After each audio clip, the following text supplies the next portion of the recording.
Actually, my question for you is, from where you got the motivation for BPSC?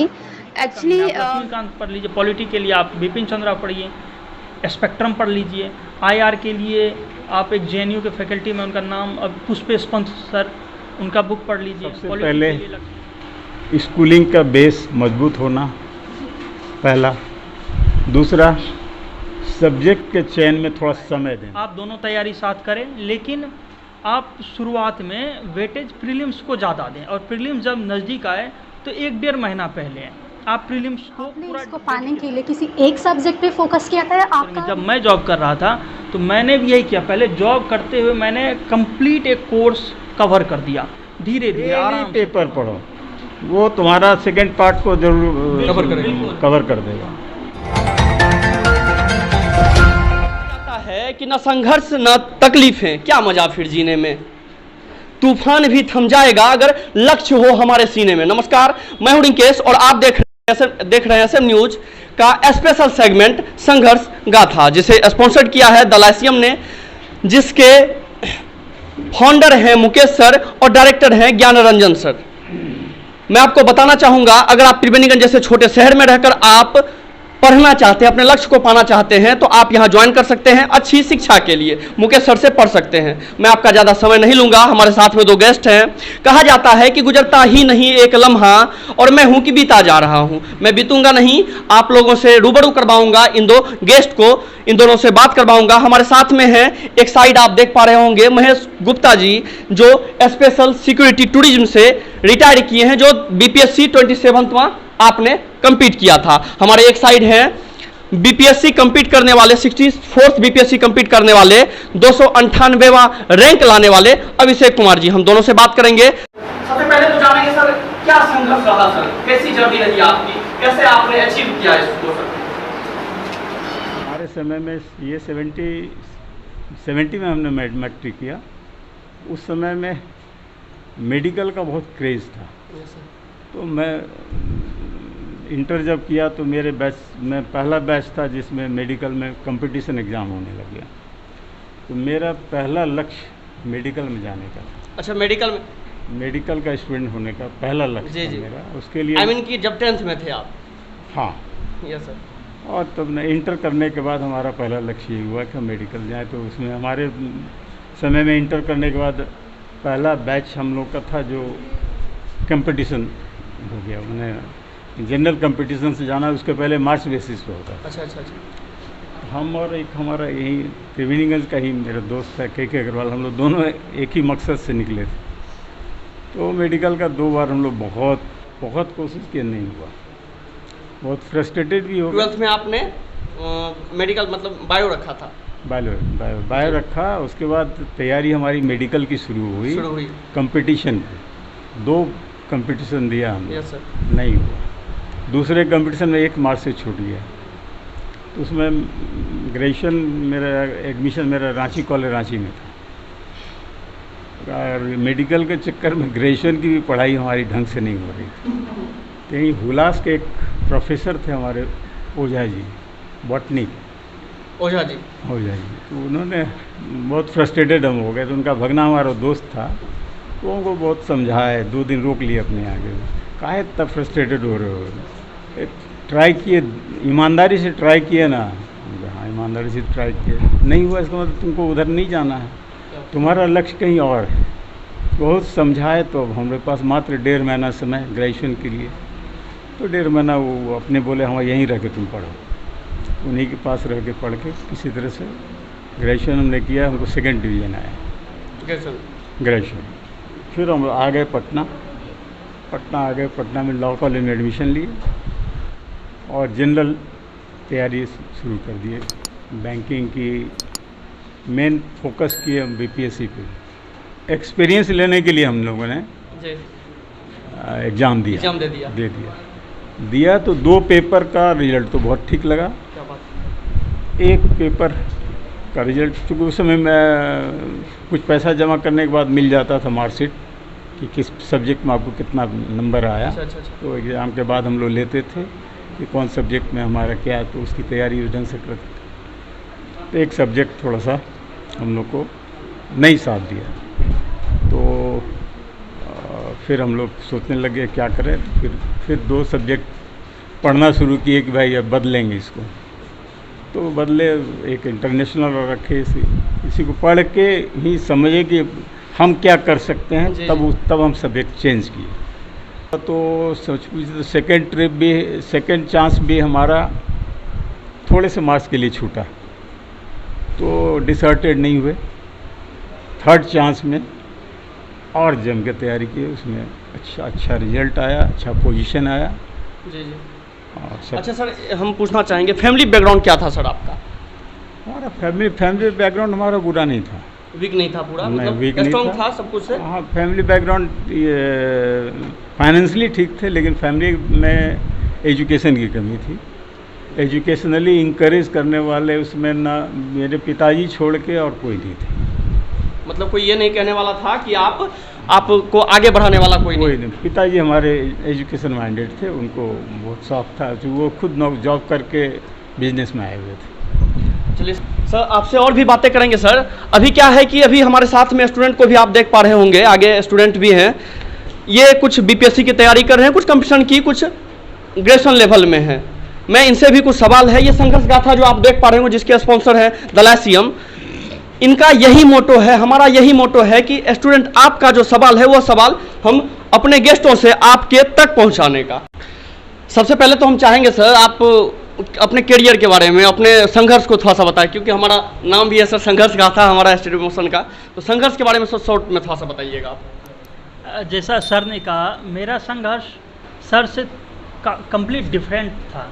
संघर्ष के मामले में मेरे लिए ये सबसे बड़ी कन्फ्यूजन थी कि मैं जॉब कर रहा था, मैं वो छोड़ूं, ये करूं, या इसे प्रेफरेंस दूं, उसे छोड़ूं, ये दिक्कत थी। दूसरी दिक्कत ये थी मेरे साथ कि आप जैसे आप लोग कोचिंग करें, कोचिंग ना करें, सेल्फ स्टडी करें, कहाँ तक जाएं, कब तक छोड़ें जॉब को। तो मेरा संघर्ष जो आजकल आप लोगों के साथ है, उस तरह का संघर्ष था कि आपको किस वे में आगे बढ़ना चाहिए। ईजी था, आप सेलेक्ट कर सकते थे ऑनलाइन मोड, ऑफलाइन मोड। ये अभी सबसे बड़ी संघर्ष है, ये मेरे साथ था। और मुझे और कोई किसी तरीके या इकोनॉमी कंडीशन बेहतर थी, ठीक था, घर में पढ़े लिखे थे, तो मुझे इस तरीके का कोई संघर्ष नहीं था। पर ठीक है, समय बदलता है। आज के समय में ये संघर्ष ज़्यादा टफ है हम लोगों के लिए, आप देख ही रहिए। सही बात है सर। बात आता है कि आपने संघर्ष तो बता दिया सर, है ना। मैं एक चीज़ आपको बताना चाहूँगा कि अभी सर ने बोला कि वो जॉब करते थे, तो जॉब, ये एक इंजीनियर है प्रोफेशन से, ये पहले जॉब करते थे, और उस दरमियान एक बीपीएससी क्रैक करना सबसे बड़ी बात होती है। एक क्वेश्चन है सर, एक अजय नाम का लड़का बेंगलोर से भेजा है कि I am preparing for SSC exam, if you have idea about SSC CGL then please suggest how to improve marks in mock. Since last 4-5 months I have been stuck between 135 to 150. Second question है sir, can a student prepare both PCS, PSC and SSC at the same time? नहीं, मैं माफ़ कीजिए, मैंने SSC का कभी तैयारी किया नहीं, इसलिए ज़्यादा आइडिया है नहीं। लेकिन मार्क्स बढ़ाने का तो वही सिंपल टेक्निक है। आप जितना टेस्ट पेपर, आप देखो पिच में एक क्रिकेट, चूँकि मैं क्रिकेट भी खेलता हूँ, तो हमारे यहाँ एक टर्म चलता है कि आप जितने नेट पे पसीना बहाओगे उतना खून बच जाएगा आपका फील्ड पर। आप टेस्ट सीरीज दीजिए, ढेर सारे टेस्ट सीरीज, जो ट्रस्ट कीजिए जितने टेस्ट सीरीज में आपके मार्क्स आएंगे वही मार्क्स आपके वहाँ एग्ज़ाम में आएंगे। तो टेस्ट सीरीज यदि आप देते हो तो आपको खुद लगेगा चलो 100 कट ऑफ है, 100+ आ रहा है, तो we are in comfort zone, ठीक चल रहा है। तो और पढ़ने की ज़रूरत है, और पढ़ने की ज़रूरत है। आप जितना बढ़ा सके, उससे कम आ रहा है तो यू आर इन ट्रबल, दिक्कत है, फिर तो दिक्कत है। आपका और कोई सवाल है किसी का? जीएस पेपर 1-2 जो होता है उसके लिए एनसीईआरटी कितना सफिशिएंट हो सकता है? इनफ नहीं है, बेस है, वो करना ही पड़ेगा आपको, इनफ नहीं है। आपको उसके आगे ही कुछ हो सकता है, वो मिनिमम है। एनसीईआरटी की बात हुई है सर, तो क्या उस समय में क्या था सर? नहीं, ठीक कहा इन्होंने। उस समय भी एनसीईआरटी या टेक्स्ट बुक, ये सबसे बड़ी बात है। हम तो इतना, हमारा एक्सपीरियंस यही कह रहा है, इन लोगों को ही बोलेंगे किसी भी कंपटीशन में आने के लिए स्कूलिंग का बेस बहुत मायने रखता है। स्कूल के पीरियड को, किसी क्लास को, जो भी कक्षाएं स्कूल के 1st से 10th तक का, 12th तक का, एक एक कक्षा के इम्पोर्टेंट को देना है। स्कूलिंग जिनका जितना स्ट्रांग होगा उसके लिए उतना ही आसान होगा कोई भी कंपटीशन। इसके लिए बेस वही है स्कूलिंग। टेक्स्ट बुक की बात हमने की, NCERT की बात उन्होंने किया, उसके पीछे भी बात इतना ही है कि आपका बेस मजबूत हो। तो स्कूलिंग का इम्पोर्टेंस देना होगा, टेक्स्ट बुक का इम्पोर्टेंस देना होगा, NCERT के बुक का इम्पोर्टेंस देना होगा। उसके बाद आज के युग के अनुसार, हम लोग के समय में तो नहीं था, लेकिन आज के युग के अनुसार जो अभिषेक जी ने कहा एकदम सही है। टेस्ट सीरीज़ का बहुत अच्छा अपॉर्चुनिटी अभी आप लोगों के सामने है। किसी 1-2 कहीं भी ज्वाइन कीजिए और अपने को जज कीजिए हर महीने, हर वीक। कोचिंग का भी बहुत बेहतर माहौल बना हुआ है। जो आपको प्रॉब्लम सॉल्व नहीं हो पाता है आप यहाँ के अपना इनसे सपोर्ट लीजिए। बट टेस्ट सीरीज में अपने कहीं या तो ऑनलाइन हो या कोचिंग इंस्टीट्यूट में हो, टेस्ट सीरीज आपके लिए बहुत मायने रखेगा। तो सर मैं जानना चाहूँगा कि आपने वो दौर नहीं देखा है सर, मोबाइल वाला दौर नहीं देखा था उस समय, और आपने देखा है सर। तो मैं जानना चाहूँगा कि अभी के बच्चे मोबाइल पे ज़्यादा समय बिताते हैं, तो आपके हिसाब से वो जो समय है, वो समय कहाँ तक बच्चे उस चीज़ को पढ़ाई में दे सकते हैं मोबाइल के थ्रू? मैं आपसे भी ये क्वेश्चन रखूँगा सर। मोबाइल को किस तरह से आप यूटिलाइज कर सकता है क्या बच्चा? कैरियर के मामले में तो मेरे पास कोई अनुभव नहीं है मोबाइल का, क्योंकि हमारे ज़माने में मोबाइल था नहीं। आप लोग लक्की हो कि आपके ज़माने में मोबाइल है। मोबाइल का शायद हम लोग सदुपयोग नहीं कर पा रहे, मोबाइल का ज़्यादातर दुरुपयोग ही हो रहा है। अगर मोबाइल का कैरियर के मामले में अगर आप सदुपयोग करना चाहेंगे तो बहुत बहुत फ़ायदेमंद चीज़ है। आप गूगल पे आपके जितने प्रश्न आपने हम लोगों से किया, आपके सभी प्रश्नों का जवाब आपको गूगल पे मिल जाएगा। सब्जेक्ट सेलेक्ट करने का, हर सब्जेक्ट को उसमें जाके हम पढ़ सकते हैं, देख सकते हैं, महीना भर समय लगा के देख सकते हैं। सब्जेक्ट का मेरा करेक्ट सिलेक्शन होगा। उसके बाद मेरे अंदर जो भी प्रश्न है, जो भी दुविधा है, जो भी हमको जानने की इच्छा है, अगर किसी से पूछने में हमको हेजिटेशन है, तो हम मोबाइल पर गूगल पे जाके उसे अपने हेजिटेशन को दूर कर सकते हैं। उसका सदुपयोग होना चाहिए, दुरुपयोग नहीं करें। कैरियर बनाने के मामले में कैरियर बन गया, फिर लाइफ को एंजॉय करना है, जिस ढंग से करो। सही बात है। अभी अगर आपने वीडियोज नहीं देखा है तो मैं डिस्क्रिप्शन में लिंक डाल दूंगा। वहाँ मैंने एक नेहा कुमारी का एक इंटरव्यू किया था। उनका कहना था कि वो 2018 के बाद से वो घर पर थी और घर पर रह के मोबाइल के थ्रू, और वो भी मोबाइल में फ्री सब्सक्रिप्शन पे, न कि रुपए दे के सब्सक्रिप्शन लिया था, फ्री सब्सक्रिप्शन के थ्रू वह तैयारी की और फर्स्ट अटेम्प्ट में उन्होंने बीपीएससी कंप्लीट किया। अभी फूड सप्लाई इंस्पेक्टर में उनको पोस्ट मिला है। तो आप अभी के समय के हैं, तो अभिषेक जी क्या कैसे यूटिलाइज सही में होता है, क्या उनसे स्टूडेंट कर सकते हैं क्या?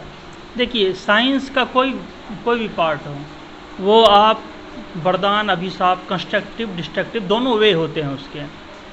ख़ास तौर पर मैं जितने आप गर्ल्स कैंडिडेट यहाँ ज़्यादा हैं, आप लोगों के लिए देखिए सोसाइटी का डिज़ाइन कुछ ऐसा किया हुआ है कि हम लोग लड़के इजी वे में बाहर जा सकते हैं, लंबे टाइम तक पढ़ सकते हैं। आप लोग के लिए थोड़ी दिक्कत हो जाती है।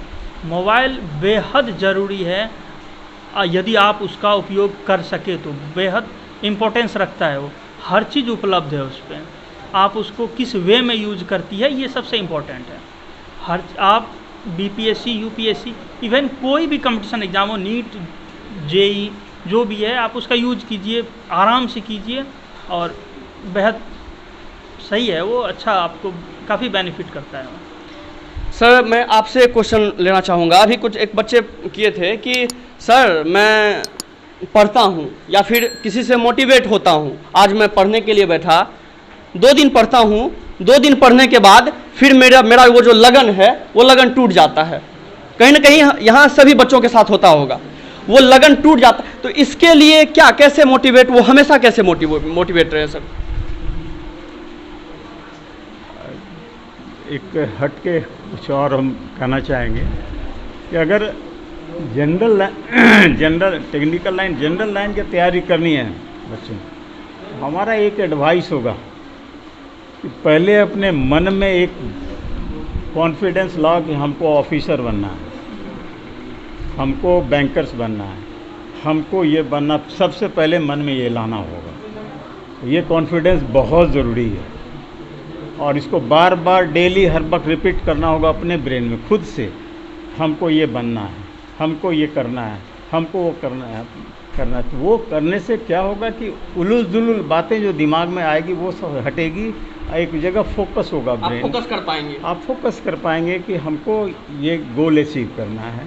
आप अपने फैमिली बैकग्राउंड पर भी ध्यान दें कि अगर हम ये गोल अचीव करते हैं तो हमारे पिताजी है या हमारे पेरेंट या हम किस परिस्थिति में है या हमारे कैसा फाइनेंशियल ये है या हमारा कैसा फैमिली बैकग्राउंड है, वो किनको हम क्या हेल्प दे पाएंगे, सोसाइटी को हम क्या हेल्प दे पाएंगे, हमारे गार्जियन हमसे कितना खुश होंगे या हम सोसाइटी में क्या कंट्रीब्यूशन दे पाएंगे, ये सब चीज़ को दिमाग में भरने की ज़रूरत है प्रिपरेशन शुरू करने के पहले। और उसके बाद अगर आप ये चीज़ दिमाग में डाल लेते हैं, डेली इस बात को रिपीट करते हैं अपने दिमाग में, तो आपके अंदर डेली एक ऊर्जा आएगी। सही बात। डेली एक ऊर्जा आएगी। ऊर्जान्वित अपने को रखना बहुत ज़रूरी है। वो जो ब्रेक का बोला जाता है कि 2 दिन के बाद ब्रेक हो जाए, वो ये इसी की वजह से कि हम अपने को ऊर्जान्वित नहीं कर पाते हैं। पहले अपने को ऊर्जान्वित करें, डेली अपने को मॉर्निंग उठें, ऊपर वाले को जिनको जो समझ में आता है उनको अपना प्रे करें। प्रे करने के बाद अपना यही करें कि बस हमको मेरा लक्ष्य है, हमको इस लक्ष्य को प्राप्त करना है, वहीं से शुरुआत करें। और उसके बाद फैमिली का जो सपोर्ट लेना है लें। कभी मन नहीं लगता, ब्रेकिंग का समय आता है, लगता है कि उबा हुआ है तो नहीं पढ़ने का मन करता हो तो पढ़ने की ज़रूरत भी नहीं है उसमें। आप अपने को रिक्रिएट करें, चाहे वो फ्रेंड्स के साथ बैठ के कुछ इंडोर गेम के साथ, पेपर पढ़ के, मोबाइल में कुछ जानकारी लेके, वो अपने उस समय को उस तरह से सदुपयोग करें, यूटिलाइज करें। उसके अलावा एक और एडवाइस मेरा होगा, चूँकि ये जनरल कंपटीशन है कि अंधेरे में तीर छोड़ना। 5 वैकेंसी 5 लाख बच्चे, बहुत हार्ड होता है ये तैयारी भी और इसको फेस करना भी, इसका प्रिपरेशन भी। तो इसके लिए दिमाग में ये डालने की ज़रूरत नहीं है कि अब हम 5 वैकेंसी है या 10 वैकेंसी है, इतने बच्चे सबसे बड़ी बात है सर, वो आज के बच्चे में आ जाता है, अरे 2 लाख बच्चे भरे हैं और तो वो माने नहीं रखता है। हमारे हाथ में 2 चीज़ है। हमारे हाथ में क्या है? ईमानदारी से हम अपना कर्म करें। ईमानदारी से कर्म मेरा क्या है? हम पढ़ाई करें। दुनिया को दिखाने के लिए हमको नहीं पढ़ना है, सही बात। हमको अपने लिए पढ़ना है। दुनिया क्या कमेंट कर रही है, खुश हो रही है या नहीं हो रही है, वो हमारे लिए माने नहीं रख रहा। अगर हम अपने साथ ईमानदारी नहीं करेंगे तो अपने को हम धोखा दे रहे हैं, तो हम कभी नहीं कम्पीट कर पाएंगे। सबसे पहली बात तो पहले एक कॉन्फिडेंस लाना होगा, अपने से ईमानदारी करनी पड़ेगी कि जो पढ़ाई हम करते हैं वो अपने लिए हमको करना, हमने लक्ष्य बनाया है, हमको पढ़ना है, हमको करना है। वो ईमानदारी अपने से करनी है, दूसरे के लिए नहीं, टीचर के लिए नहीं, पेरेंट के लिए नहीं। तीसरा है कि जो पढ़ाई का मतलब ये नहीं कि हम पढ़ते ही रहें। पढ़ने के पीरियड में डेली एक ब्रेकिंग पीरियड जरूर रहना चाहिए, जिसमें रिक्रिएशन हो ब्रेन का। वो मेडिकल साइंस भी बोलता है, योगा भी बोलता है कि थोड़ा रिलैक्सेशन यहाँ बहुत ज़रूरी है। तो 24 घंटे में एक बार आधे 1 घंटे का ब्रेक ज़रूर दो, जो उसमें उस ब्रेकिंग पीरियड कर सकते हैं, सिंगिंग कर सकते हैं, बैठ सकते हैं। ब्रेकिंग पीरियड में जो आपकी लाइकिंग है, पढ़ना, खेलना, गाना सुनना, टीवी देखना, फिल्म देखना, वही आप करें, ज़रूर करें, वो ज़रूरी है। और एक एडवाइस तो हम और करेंगे, अभी के समय में भी जो कोविड या ये सब समय आया कि डेली प्राणायाम ज़रूर करो। योगा, सभी बच्चे योगा, जनरल योगा के बारे में हम नहीं कर रहे हैं, लेकिन प्राणायाम के बारे में कर रहे हैं। वो ब्रेन को रिलैक्स करता है और उससे अच्छा डाइवर्सन ब्रेन को देने वाला, ब्रेन को खुराक देने वाला दूसरा चीज़ नहीं है। वो तुमको बहुत मदद करेगा, कॉन्फिडेंस लाने में मदद करेगा कंसंट्रेशन बनाने में मदद करेगा, फोकस करने में मदद करेगा। जो चीज़ पढ़ोगे उसको फ्लॉपी में रह जाए, यादाश्त में ये उसमें मदद करेगा। हर तरह से उससे मदद मिलेगी। उसमें ब्रेकिंग की बात जो उठी कि 2 दिन के बाद जो ब्रेक लग जाता है, वो उसकी भी नौबत नहीं आएगी उसमें, क्योंकि हम तो डेली के रूटीन में डाल ही रहे हैं कि हमको आधा घंटा रिक्रिएशन के लिए रखना है। और रह गई बात, उसने एक बच्ची ने क्वेश्चन किया था कि कैसे आप प्लान करते हैं पढ़ाई का। तो बेटे हम आपको एक एडवाइस करेंगे, प्लानिंग करना सीखना है तो अपनी माँ से सीखो घर में। सही बात। तुम्हारी माँ एक माँ होती है जो फादर के चॉइस को भी जानती है, भाई के चॉइस को भी जानती है, तुम्हारे चॉइस को भी जानती है, सब का मैनेजमेंट कर देती है। उसको सब पता होता है कहाँ क्या है नहीं है, और टाइम पर सबको सब चीज़ मुहैया करा देती है। तो टाइम मैनेजमेंट सीखना हो तो अपनी माँ से सीखो, और उसी के अनुसार जब वो इतना बड़ा फैमिली को टाइम मैनेजमेंट करके चला सकती है, तो हम भी उससे इंस्पायर्ड होकर उनसे सीख कर अपना टाइम मैनेजमेंट करेंगे। ये टाइम हमारा स्कूल जाने के लिए है, ये टाइम हमारा पढ़ने के लिए है, ये टाइम हमारा ये के लिए, इसी में वक्त नहीं, ये टाइम हमारा माँ को सहयोग देने के लिए, ये टाइम हमारा और काम, इसी में हम 2 घंटा का समय निकालेंगे किसी समय, जिसमें हमको सिर्फ अपने लक्ष्य, जो लक्ष्य हम बनाए हैं उस लक्ष्य में की प्राप्ति के लिए 2 घंटा समय देंगे। इतना भी 2 घंटा का डेली का अगर समय आप बढ़िया से रिलैक्स होके फोकस होके अगर करेंगे तो काफ़ी है। क्यों अभिषेक? जी बिल्कुल, जी Actually, my question for you is, from where you got the motivation for BPSC? Actually, अभी के टाइम में जो होता है, हर कोई जॉब के पीछे भागता है, और आपके पास ऑलरेडी जॉब था, you are at the engineer post, so आपने BPSC करने का कैसे सोचा? बहुत बढ़िया क्वेश्चन है। इसके पीछे थैंक यू, इसके पीछे 2 रीज़न है। एक तो मेरा फैमिली बैकग्राउंड, एक मेरे सर्किल। मैं जहाँ रह रहा था वो इत्तेफाक से मुखर्जी नगर दिल्ली है, तो वहाँ एजुकेशन हब है, UPSC PCS सभी सर्विस के लिए। तो मेरे कांटेक्ट में कई लोग थे, जैसे एक पुरोहित जी, बच्चा सिंह पुरोहित, आप लोग जानती होंगे शायद, वो BPSC में प्रीवियस ईयर टॉपर थे, टॉप 16-17 रैंक था उनका, पुरोहित रैंक। ठीक है, तो मैं इन लोगों से, मैं शुरुआत में बड़ा ही खूबसूरत लाइफ था, लग्जूरियस लाइफ कट रहा था, इंजीनियर थे, ठीक ठाक पैसा मिल रहा था।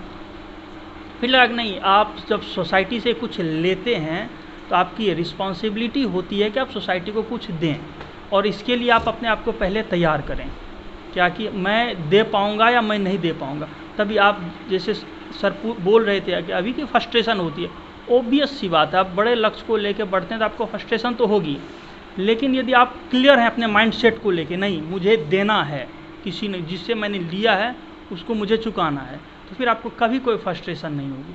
तो मैंने भी सोचा कि चलो अब लाइफ तो अच्छी चल ही रही है, जॉब तो मैं फिर कभी कर सकता हूँ, पर मेरी रिस्पॉन्सिबिलिटी है कि मैं इस फील्ड में आऊँ।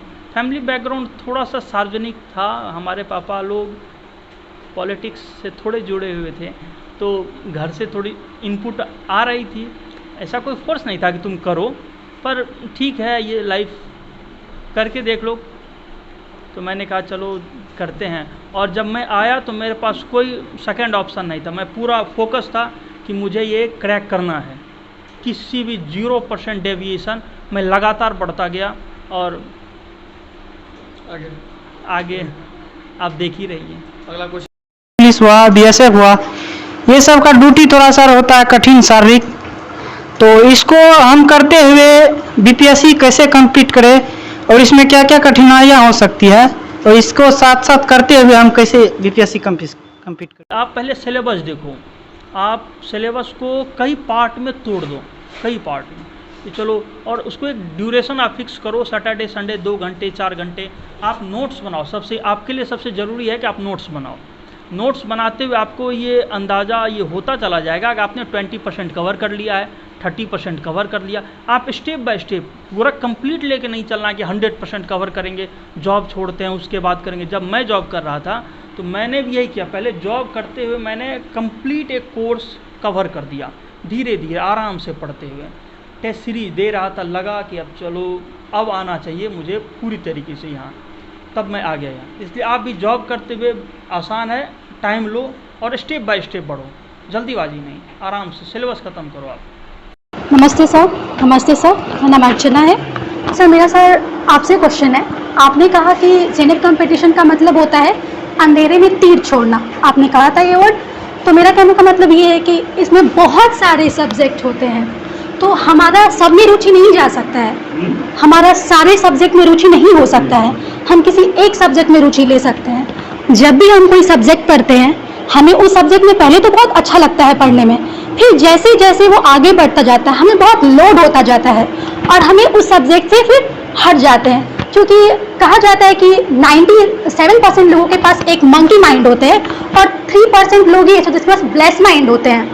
तो हम लोग भी हो सकते हैं कि उसमें से 90% मंकी माइंड हो, कि अभी हम लोग जैसे पढ़ रहे हैं तो जैसे हम लोग बोलते हैं रिलेट करके पढ़ने के लिए, तो हम लोग तो रिलेट करके पढ़ते हैं लेकिन हमारा दिमाग कहीं और चला जाता है, वो फोकस नहीं हो पाता है बार बार ऐसे। फिर हम क्या करते हैं, किसी और सब्जेक्ट को पकड़ लेते हैं, फिर हमारा उस पर फोकस होता है, फिर हमारी रुचि खत्म हो जाती है उस पर, क्योंकि हमें समझ नहीं आता। फिर ऐसे ऐसे करके बहुत तो हो जाता है, हम टाइम तो देते हैं लेकिन एक्चुअल में हम पढ़ते नहीं है, हमारा माइंड घूमता रहता है। तो सर इसके बारे में आप क्या कहेंगे? उसी चीज़ के बारे में हमने कहा था कि सबसे पहले स्कूलिंग का बेस मजबूत होना पहला, दूसरा सब्जेक्ट के चयन में थोड़ा समय देना।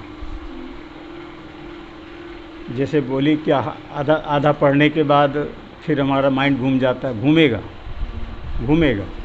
जब लोड बढ़ने लगता है, लोड बढ़ेगा घूमेगा, तो उसी घूमते समय भी थोड़ा सा उसको भी समय देना है। फिर दूसरे पर जाएंगे, तीसरे पर जाएंगे, 2-3 सब्जेक्ट को हम जरूर टाइम देंगे। जिस पर मेरा लोड कम पड़ेगा मेरे ब्रेन पे, जिस पर हम फील करेंगे इस पर हमारे ब्रेन पर कम लोड आ रहा है, उसको पहला तो हम चयन कर लें। दूसरी बात, ब्रेन के उस लोड को तोड़ने का ही उपाय है थोड़ा प्राणायाम, थोड़ा अपने को रिक्रिएशन करना, थोड़ा अपने मन में ये लाना कि हमको ऑफिसर बनना है, हमको ये बनना है, हमको। जब तक वो नहीं लाएंगे तो वो लोड टूटेगा कैसे? क्लियर हुआ? कि आपने इसको पाने के लिए किसी एक सब्जेक्ट पे फोकस किया था या आपका मतलब सब पे फोकस था? आपको बीपीएससी सिलेबस पता है? जी पता है। सारे सब्जेक्ट आपको पढ़ने पड़ेंगे, और जैसे आपने कहा कि सब्जेक्ट पढ़ते हुए आपका मन डेविएट होता है, ये नेचर है, डेविएट होगा। लेकिन फिर वही बात है कि सबका डेविएट होता है, आपका भी होता है। जो सबको मिलेगा वो आपको मिलेगा, और आप जब बेहतर चाहती हैं तो जो सब करता है वो आप ना करें। डिसिप्लिन सबसे, सर बोल रहे हैं प्राणायाम, सर थोड़ा टफ वर्ड कर रहे हैं, मैं सीधी बात कर रहा हूँ आपको। डिसिप्लिन होना चाहिए, प्राणायाम से ही आपको डिसिप्लिन आएगा। मन है भागता ही है। कोई भी आर्मी ऑफिसर बोल रहा था, वो कोई भी बॉर्डर पे कौन चाहता है, बॉर्डर पे कौन चाहता है 8 घंटे पढ़ना, अच्छा पंखा चलाए आराम से सोए, कोई नहीं चाहता है। मन तो यही चाहता है, पर उससे कुछ मिलने वाला नहीं है। आप डिसिप्लिन डेवलप करें कि यदि 6 घंटे पढ़ना है तो 6 घंटे पढ़ना है। मन टफ काम तो ना शरीर करना चाहता है ना मन करना चाहता है, होने दीजिए, प्राणायाम कीजिए, मेहनत कीजिए, और डिसिप्लिन रहेगा, कोई डेविएशन नहीं आएगी आपकी लाइफ में, कोई गोल टफ नहीं लगेगा, कोई चीज़ आप बल्क नहीं है, सिलेबस छोटा है, टाइम टेकिंग है।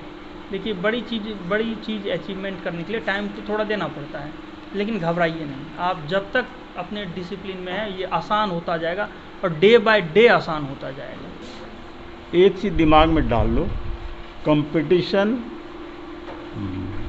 शायद अभिषेक भी इसको एग्री करेगा या नहीं, 20% बच्चे में होता है। जी बिल्कुल। अगर 100 बच्चे एग्ज़ाम में अपियर हो रहे हैं तो पढ़ने वाला उस मोटो से पढ़ने वाला, उस टेम्पो से पढ़ने वाला मात्र 20% बच्चे का कंपटीशन होता है। तो अपने को कोशिश करो कि हम उस 20% के ऑर्बिट में ले आवें, तो शायद बहुत आसान होगा। एक दूसरा, जब एग्ज़ाम देने जाओ, एक छोटा सा एडवाइस करेंगे हम कि एग्ज़ाम में देने जाओ तो सबसे पहले नर्वसनेस को गेट के कैंपस के बाहर ही छोड़ो। क्योंकि जितना तुम पढ़े हो उससे ज़्यादा तो तुम लिख नहीं सकते। तो जो हम पढ़े हैं, अपने पढ़ना, जितनी पढ़ाई हमने किया उस पे कॉन्फिडेंस को लेकर हमको एग्ज़ाम हॉल में घुसना है। भाई हम इतना ही पढ़े, बैठ गए एग्ज़ाम हॉल में, आया क्वेश्चन पेपर, कौन कैसे लिख रहा, कोई हेजिटेशन नहीं, चूँकि हम जो पढ़े हैं वही ना हम लिखेंगे। हम क्यों नर्वस होंगे? नहीं पढ़े हैं तो नहीं लिखेंगे। और अगर हम जो पढ़े हैं और हम नर्वस हैं तो उसको भी हम ठीक से लिख नहीं पाएंगे। इसलिए ये इस चीज़ को एग्ज़ाम हॉल में इस चीज़ को गंभीरता से लो। अब मैं ये मीडियम को लेके बोल दूं, मेरा मीडियम मैंने इंग्लिश में लिखा है, मैं जीएस को, और हिंदी मेरा लिटरेचर ऑप्शनल है, तो देख लीजिए। इसलिए आपने इंग्लिश में लिखा है? हाँ, इंग्लिश मीडियम है मेरा और ऑप्शनल हिंदी लिटरेचर है, क्योंकि इंटरेस्ट था मेरा। मेरे साथ लेने वाले मैथमेटिक्स कहा इंजीनियर हो मैथमेटिक्स लो, क्यों ले लें मैथमेटिक्स, मेरा इंटरेस्ट हिंदी में, मैं हिंदी लूँगा। और ये होता है, आप यूपीएससी का रिजल्ट खूब बढ़िया रहता है कि आप कुछ भी लो, बस इंटरेस्ट होना चाहिए, देखा देखी मत करना। बिल्कुल। आप किस में कंफर्टेबल हैं? सर मैं सेल्फ स्टडी करके तैयारी करना चाहती हूँ। वो कैसे किया जाए? तैयारी करना चाहती हूँ। यस सर, कैसे करूँ? सेल्फ स्टडी करना है, बाहर नहीं जाना है, उसमें कैसे तैयारी करें? आप अब सबसे सही टाइम है आपके लिए मोबाइल यूज करने का। करते तो पहले से भी होंगे, अब उसको हथियार बनाइए, सब आसान हो जाएगा, सब कुछ मिलेगा आपको वहाँ। सबसे पहले सिलेबस लाइए, उसको याद कीजिए। आपको सिलेबस वर्ड बाय वर्ड याद होना चाहिए। बाहर नहीं जाइए। बाहर जैसे ये बोल रही थी बहुत लोड हो जाता है, होना ही नहीं है लोड। फिक्स सिलेबस है, क्या लोड होगा उसमें? इसका मतलब है कि आप सिलेबस से बाहर जा रही हो, बिल्कुल नहीं जाना है। आप सिलेबस को जैसे जीएस पेपर फर्स्ट है, उसमें पहला पार्ट हिस्ट्री है, उसमें 11-12 क्वेश्चन ही पूछे जाते हैं, उससे एक भी ज़्यादा नहीं पढ़ना। 12 क्वेश्चन याद करने में कितना टाइम लगता है? 5 बार लिखिए, आपको याद रहेगा वो।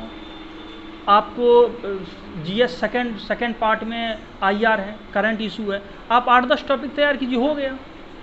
सेल्फ स्टडी एडवाइस और करो। जी जी। डेली कम से कम पेपर पढ़े, डेली पेपर पढ़ो, वो तुम्हारा सेकंड पार्ट को जरूर कवर कर देगा।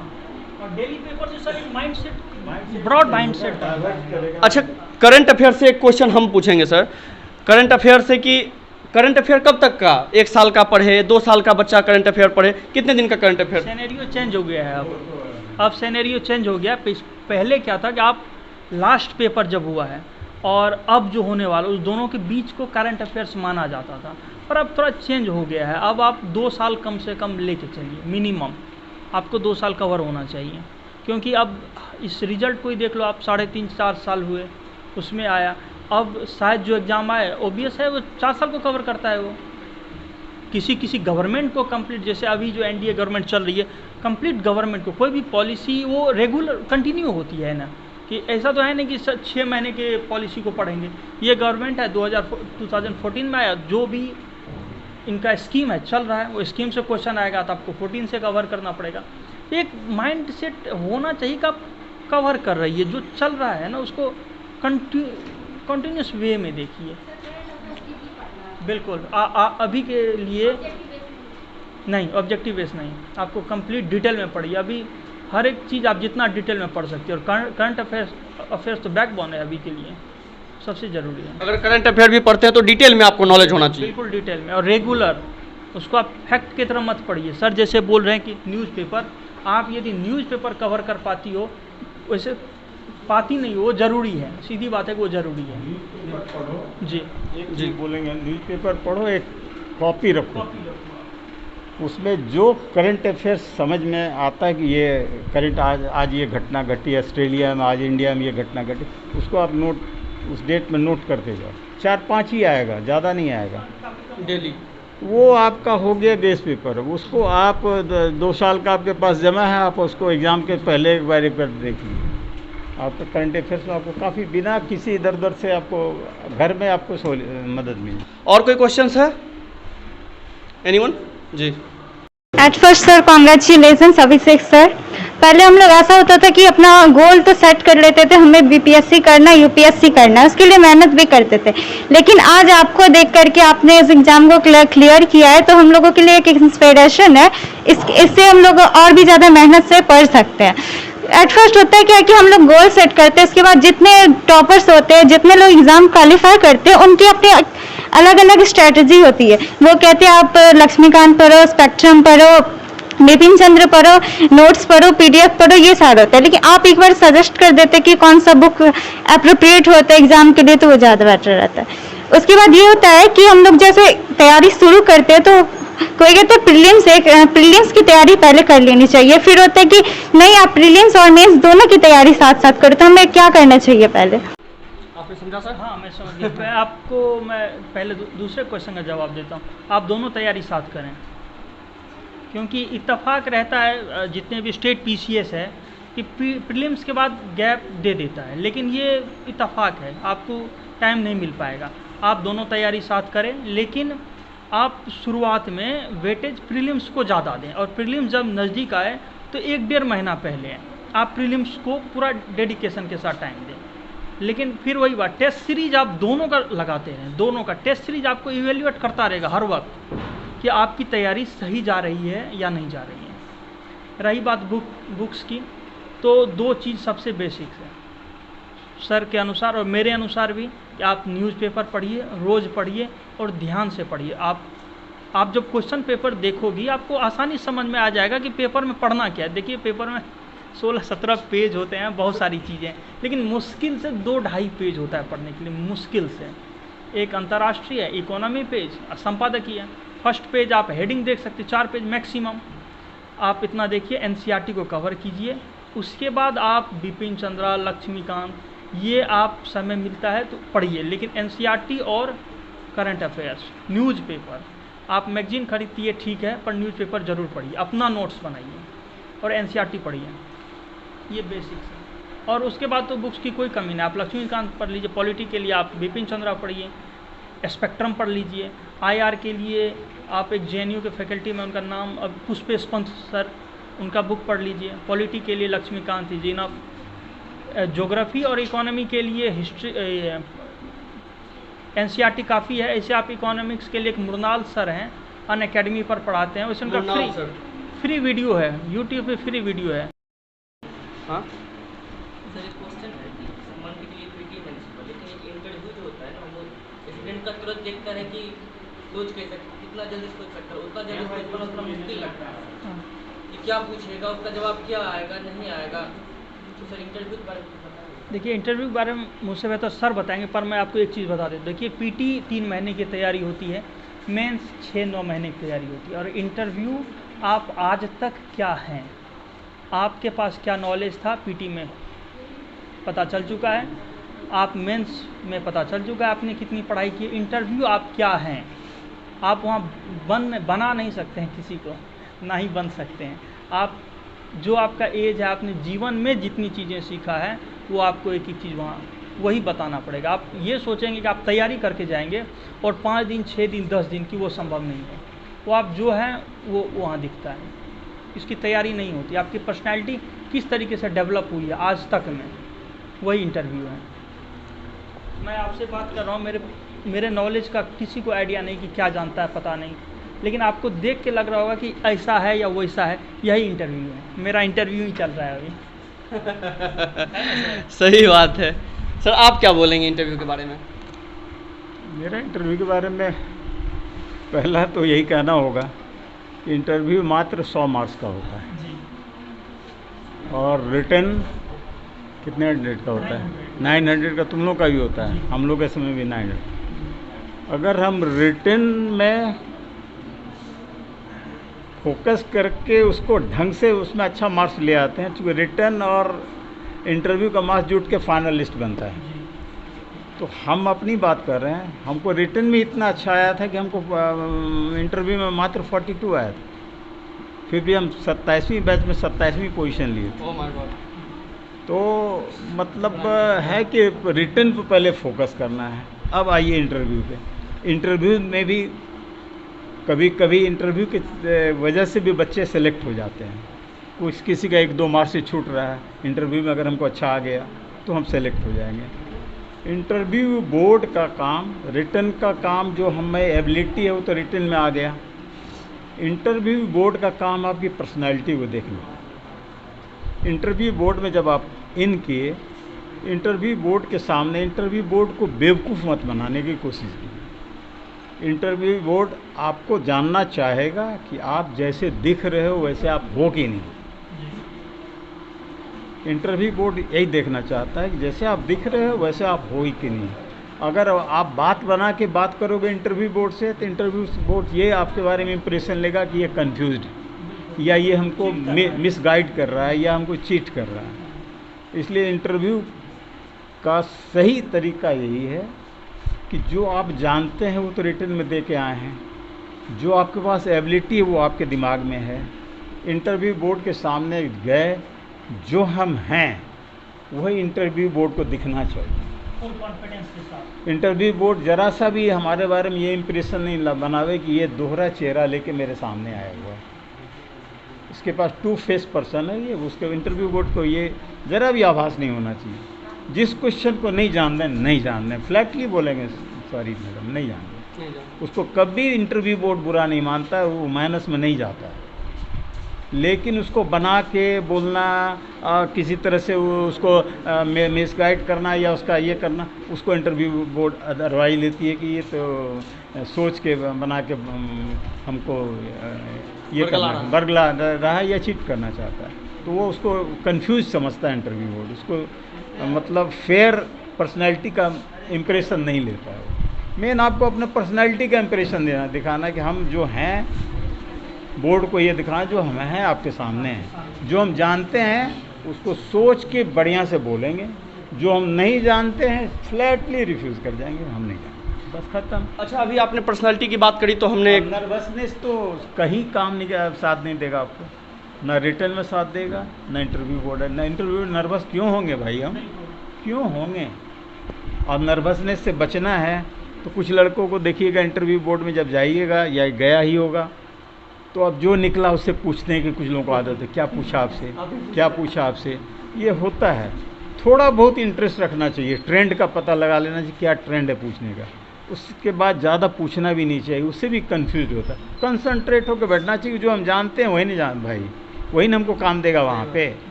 बस उस कॉन्फिडेंस का रिलैक्स माइंड से बैठना चाहिए। गए रिलैक्स विथ ऑल कटसी देखता है वो, गए हम परमिशन लेके इन किए, बैठने के पहले हम परमिशन लिए, ये सब छोटी छोटी बातें हैं जो इंटरव्यू बोर्ड डिसिप्लिन वाली बात हुई। डिसिप्लिन इसको ये भी काउंट करता है इंटरव्यू बोर्ड में। और इंटरव्यू बोर्ड एकदम नहीं महसूस है कि ये हमको बरगला रहा है। सर मतलब इंग्लिश तो बहुत कमज़ोर है मेरा, हाँ बहुत कमजोर है आप। हाँ, लेकिन हम यूपीएससी कंप्लीट करना चाहते हैं और मतलब मन में आता है कि सब कुछ तो कर लेंगे, मेहनत से पूरा मन से कर लेंगे और जैसे मतलब मैट्रिक इंटर्म्स किए उससे ज़्यादा कर सकते हैं। और वहाँ पे जाने के बाद इंटरव्यू में हिंदी में पूछेंगे या इंग्लिश में, यही नहीं पता। हाँ, इंटरव्यू में आपसे स्टेट पीसीएस में जनरली हिंदी में पूछा जाता है, वैसे पूछ भी लेता है कि आप किस लैंग्वेज में कंफर्टेबल हो। आप जब इंटरव्यू के लिए फॉर्म फिल करोगी वहाँ भी पूछा जाता है कि आप किस मीडियम से इंटरव्यू देना चाहते हैं। हम लोगों के साथ ये दिक्कत है बिहारियों के साथ कि इंग्लिश एक लैंग्वेज है। आप हिंदी जानती है, भाषा है, इंग्लिश भी एक भाषा है, ठीक है, सबको पता है कि हमारी ये मदर टंग नहीं है, इसलिए इंग्लिश की टेंशन मत लीजिए, आप आराम से पेपर दीजिए, तैयारी कीजिए, कहीं कोई दिक्कत नहीं होगी लैंग्वेज को लेकर।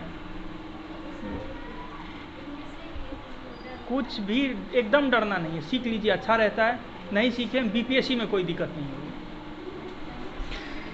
चलिए, आपने बहुत अच्छा समय दिया सर।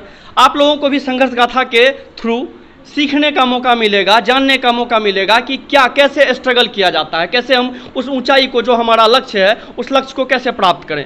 तो अगर आप यहाँ नहीं हैं तो आप वीडियो के माध्यम से भी आप दोस्तों को जो देखना चाहते हैं, जो सीखना चाहते हैं, जो बनना चाहते हैं, उसे भी आप शेयर कर सकते हैं या वीडियो शेयर कर सकते हैं और जान सकते हैं कैसे क्या किस सब्जेक्ट को हम पढ़ें, उससे पकड़ बनाएं ताकि हम अपने लक्ष्य को पूरा कर सकें। धन्यवाद सर, आप इतना बहुमूल्य समय दिए, आपका भी बहुत बहुत धन्यवाद सर। आप रिटायर्ड हैं, अभी कोविड का भी इशू है, उसके भी बावजूद भी आपने टाइम दिया, बहुत बहुत धन्यवाद। और आप लोग बहुत अच्छा रिस्पांस दिए, उसके लिए आप सभी का तहे दिल से शुक्रिया। आप संघर्ष गाथा देख रहे थे, इसके स्पॉन्सर्ड हैं द लाइसियम, जिसके डायरेक्टर हैं ज्ञान रंजन सर और गाइडर बोल सकते हैं या फिर फाउंडर बोल सकते हैं मुकेश सर हैं। आप यहाँ भी आके पढ़ सकते हैं अगर आप त्रिवेणीगंज में रह के पढ़ना चाहते हैं तो। मैं हूँ रिंकेश, आप देख रहे थे SM न्यूज़। धन्यवाद।